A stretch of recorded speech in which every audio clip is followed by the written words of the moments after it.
Habib Diarra, c'est un joueur qui a un potentiel fou, donc il peut aller dans n'importe quelle équipe. Voilà, maintenant il faut prendre la bonne décision. Voilà, parce que Habib Diarra, il est sur une échelle. Donc actuellement, il doit progresser, aller de l'avant. Il doit être titulaire dans le club où il va aller. Et puis il doit avoir vraiment l'option d'être leader dans ce club-là. C'est pourquoi moi, en fait, je le verrai véritablement dans les clubs de Premier League, surtout Leeds, qui est actuellement intéressé par le profil du joueur. Donc Leeds serait vraiment un très grand club, parce que n'oublions pas que Habib Diarra, son potentiel est fou. Donc il lui suffit juste d'avoir un club où il aura du temps de jeu, de montrer ses qualités. Donc mun a aussi am lu mu yokk ci moom côté leadership, côté cadre. Donc pour que mu mun a nekk loolu benn étape boo xam ne da ko yóbbu ci les grandes équipes. Le président du président club am ñoom ñi ngi demandé lu toll ci 25 millions d'euros barki démb jotoon nañu une information buy ñuy wax ne que l'Atlético de Madrid serait sur les tablettes. Une offre bu war a supérieure sax lu toll ci 25 millions d'euros. Est-ce que Habib Diarra war na dem ci équipe bii di Atlético de Madrid? Concurrence bu am au sein des Colchoneros, surtout au niveau de leur milieu de terrain. Est-ce une bonne destination? Moi, si j'avais à lui faire donner des conseils, c'était de faire tout et d'éviter en fait l'Atlético Madrid, quoi. Parce que l'Atlético Madrid, en fait, leur système de jeu est fermé. Donc l'équipe boo xam ne carrément dañu yor système de jeu bu ouvert. Donc ce qui fait que joueur pour mu progresser fa d'habitude du yomb. C'est-à-dire le joueur yi toj yëpp ñu jënd leen d'habitude bu ñu ñëwee à l'Atlético de Madrid. Donc après ils ont des problèmes. Voilà, dañu leen réduire en milieu défensif carrément. Je parle de Rodrigo de Paul. Avant muy dem Atlético, c'était un très grand joueur. Il a participé d'ailleurs au titre remporté par l'Argentine.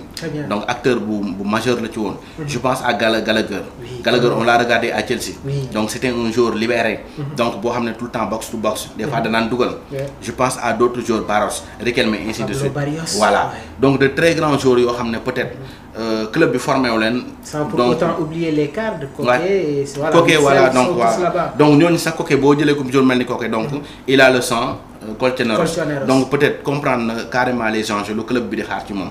Mais boo nekkee joueur par exemple boo xam ne 21 ans nga am et puis tu as un style de jeu boo xam ne Habib Diarra dernièrement son but c'est lui qui marque. Donc tu dois aller dans un club boo xam ne da lay jouer loo ci kanam. Donc tu dois aller de l'avant. Donc li ma ko doon conseil daal mu xool diggante Leeds, Brighton, ces clubs là anglais nga xam ne dina fa mën a am un développement mu bàyyi Atlético Madrid. On va parler d'un autre transfert muy concerné tamit l'arrière gauche de l'équipe nationale du Sénégal nekk piston ci clubam Prague muy kan muy El Hadj Malick Diouf. Bournemouth longtemps évoqué, mais d'après les dernières informations il y a un club anglais bi nga xamante ne pare nañu pour recruter le défenseur de l'équipe nationale du Sénégal. Ban club le El Hadj Malick Diouf war a dem? El Hadj Malick Diouf aussi, tout comme le cas de Habib Diarra. Parce qu'il y a Brighton, Bournemouth, Liverpool, ñëpp seen agent yi actuellement ñu ngi ci la piste de El Hadj Malick Diouf. Mais en fait toujours la piste vraiment à prendre ou la direction à prendre, c'est d'aller dans les clubs de deuxième niveau, quoi. Voilà, pour son développement. Parce qu'on connaît en fait le niveau du championnat tchèque. Donc Slavia Prague. Donc c'est pas un niveau très considérable. C'est un club qui joue la Ligue des Champions et qui jouera d'ailleurs la Ligue des Champions la saison prochaine. Exactement. Donc certainement qui va compter sur El Hadj Malick. Donc le débaucher ce sera très difficile, mais quand même moi si j'étais El Hadj Malick, donc dinaay waxtaan ak équipe yi nga xam ne ñooy équipe deuxième niveau yi ku ci mel ne Bournemouth ak Brighton bàyyi équipe yu mel ni Liverpool ba ci kanam. Parce que Liverpool, donc la concurrence. Déjà, jënd nañu Milos Kerkez, il y a Robertson, am na tamit l'autre défenseur Grèce Tsimikas, donc c'est un peu compliqué. Voilà, c'est un peu compliqué. Chelsea aussi c'est compliqué, la concurrence est rude. On voit beaucoup de joueurs Cucurella, donc il met sur le banc énormément de joueurs. Donc moi je pense que équipe deuxième niveau, donc moo koy gën a arrangé. boo xam ne dina mën a développer carrément. On va terminer avec tamit deux informations. Muy concerne d'abord l'attaquant des Blues de Chelsea, Nicolas Jackson. On va terminer avec Sadio Mané qui fera son retour dans l'équipe nationale du Sénégal. Nicolas Jackson, les polémiques, les transferts, bonne analyse ak appréciation moom nga ñuy indil sur l'ancien joueur du Casa Sport. Oui, Nicolas Jackson gis nañ ne dernièrement il y a beaucoup de polémiques autour de lui. Donc analyse yi ñu ci bëri ñi ñu ngi koy protéger ñi di def critique ku ci mel ni John Obi Mikel. chaque fois qu'il fait une sortie, il n'hésite pas à tirer sur notre compatriote. Donc c'est le moment peut-être de dire à John Obi Mikel que voilà, il a été un joueur moyen. Donc on a un immense respect pour sa carrière, mais il a été un joueur moyen.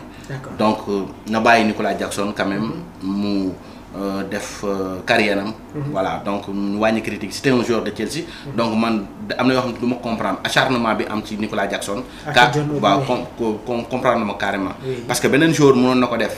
joueur boo xam ne par exemple c'est un club londonien nga xam ne ay concurrents la ñu ñoom seen, mais joueur Chelsea waroon défendre ay joueurs am, jeunes joueurs am, bu ñëwee di ko critiquer sévèrement, et puis à chaque fois qu'il sort, il n'hésite pas à tirer sur lui. Donc ça nous désole déjà, mais c'est bizarre aussi quoi. En mettant tamit une pression à la direction des Blues pour ñu dem recruter ki nga xamante ne moom mooy Victor Osimhen. Ouais. C'est terrible. Bon, Victor Osimhen, je ne pense pas que mu nekk option sax, parce que actuellement am na ñaari attaquants. Ils ont Liam Delap et puis ils ont Nico Williams. Et je pense que Maresca dernièrement lu mu waxoon mooy rumeur yi doon wax ne Nicolas Jackson day jógee Chelsea, donc démentir na leen. Nicolas Jackson ne bougera pas. Donc c'est son attaquant. Donc malheureusement dernièrement il a quelques difficultés avec Chelsea. Il a reçu 2 cartons rouges en moins de 10 bon.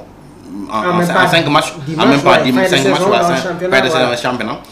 Ce sont des difficultés qui arrivent dans la carrière d'un joueur, mais quand même il va se relever. Santi suba tamit jot nañ yenn information buy concerne Nicolas Jackson. S'il y a une proposition conséquente, Chelsea est ouvert aux discussions. Voilà, moi je pense que c'est une rumeur. Qui n'est pas fondée. Donc parce qu'il y a eu un communiqué de Chelsea qui a démenti ça. Très bien. Donc Nicolas Jackson c'est un joueur de Chelsea et il va rester à Chelsea. On va terminer avec tamit l'autre information, comme nous l'avons annoncé dans le titrage, le cas Sadio Mané, l'équation pour Pape Thiaw. Sénégal football na ñaari match contre Irlande ak équipe bi nga xamantene mom moy Angleterre. Sadio n'était pas présent, un match nul, une victoire. Avec le retour de Sadio, est-ce une équation réelle pour Pape Bouna Thiaw? Est-ce qu'il y aura des sacrifices? Est-ce que dafay nekk dans la continuité? À quoi s'attendre réellement sur proposition de schéma bi? Ce sera très difficile pour Pape Thiaw pour la composition en fait de l'équipe du Sénégal dans les prochaines échéances. Donc ce sera très difficile pour lui. Donc il a tout de même un atout. L'atout c'est en fait la composition très riche de cette équipe du Sénégal là. Donc des joueurs sur lesquels il peut compter quand même pour aller conquérir le continent et pourquoi pas même gagner la Coupe du Monde 2026, parce qu'on a le potentiel. On l'a montré récemment avec face à l'équipe de l'Angleterre. Donc ils avaient battu lors de la Coupe du Monde 2022 sur le score de 3-0. On a montré le beau jeu, tactiquement et techniquement. On est allé au bout de... On ne parle quasiment pas de l'aspect tactique bi nga xamantene Pape Thiaw mi ngi koy jéem installé ci bile équipe.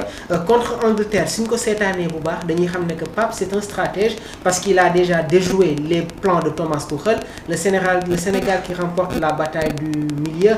Lan la ñu mën a xaare ni exactement sur le niveau de jeu de l'équipe nationale du Sénégal? Véritablement Pape Thiaw c'est un tacticien. Peut-être il n'a pas encore beaucoup d'expérience comme les grands entraîneurs européens, mais sur le plan tactique déjà il parvient à convaincre. Parce que quand tu regardes le fond en fait du match Sénégal Angleterre, tu vois tactiquement que Pape Thiaw il est arrivé à bout de Thomas Tuchel, qu'il a d'ailleurs reconnu. Donc et c'est une bonne chose. Si on à l'approche en fait d'une compétition comme la CAN, on peut sentir en fait cet effort-là sur le plan tactique d'un entraîneur et qui n'hésite pas à prendre certains choix donc, et les assumer. Donc c'est une satisfaction. Et n'oubliez pas que le match contre l'Irlande, Pape Thiaw a fait un choix que peu d'entraîneurs font actuellement en Europe. Et je parle même de toute la sphère du football. Donc il a préféré tourner l'équipe pour voir la qualité de certains joueurs. Pour un match quand même important, parce que l'Irlande c'est une grande nation de football. On se rappelle qu'il y a quelques années, je pense que c'était 10 ans en arrière, Irlande naroon tere France mu dem Coupe du Monde. Donc avec la main de Thierry Henry là, donc c'était l'Irlande. Donc l'Irlande c'est une grande nation de football avec un championnat très riche, des équipes parfois qui viennent à l'Europa League et à la Ligue des Champions. donc Rock City, Derby City, Chamas Ay Fowler, joueurs Saint-Patrick, yu mag donc ko fa- voilà de fa très jaar. grands joueurs. On se rappelle de Robbie Keane, Walters bi nekkoon Stoke City, Duffy, Whelan, donc Duffy, yooyu noonu et yëpp. Ferguson Exactement. de Ouais. l'ancien joueur John O'Shea. de Ferguson, l'ancien attaquant de Brighton aussi. De Brighton. Il est là-bas. Il est là-bas. Donc et le gardien, West Ham. voilà le gardien de Liverpool aussi. léegi moo nekk tamit Brentford. Voilà, mooy donc Kelleher. donc de très grands joueurs. Donc il a tourné l'équipe donc pour voir la qualité de certains joueurs. Oui. Donc moi ça je le trouve courageux. C'est un choix courageux qu'il a fait donc pour montrer véritablement son visage à lui, mais le visage de certains joueurs. C'est ce qui lui a permis d'être à l'aise pour composer l'équipe là qui nous a donné et qui nous a donné la victoire du match contre l'Angleterre. En une minute, on va parler du transfert de Yann Diouf, nekk tamit gardien ci équipe bi di Stade de Reims. Lens jot nañu lancer les négociations, mais dafa mel ni am na beneen club italien bi nga xamante ne rentré nañu dans la course. Yann Diouf qui a été titulaire face à cette équipe de l'Iran. Ouais, Yann Diouf donc c'est un très bon gardien. Donc je peux le mettre sur le top 3 des meilleurs gardiens de la saison passée en Ligue 1. En Ligue 1. Voilà, avec Chevalier peut-être donc il peut former le duo. Voilà, parce que si on considère les arrêts, voilà, et vraiment on va parler de clean sheet parce qu'on sait que son équipe avait quelques difficultés à Reims, donc en fin de championnat, mais sur le plan arrêt, vraiment il est resté fort et solide. Donc il a beaucoup aidé son club donc à se maintenir jusqu'à la phase des barrages et éliminé finalement par Metz. Donc aujourd'hui, ce même Yann Diouf là est convoité par un club comme Lens. Lens, donc les Rouges et Or, donc qui est un club vraiment vedette en France, donc un très grand club. Mais il y a aussi un autre club italien, Torino. Voilà, qui veut aussi sa signature.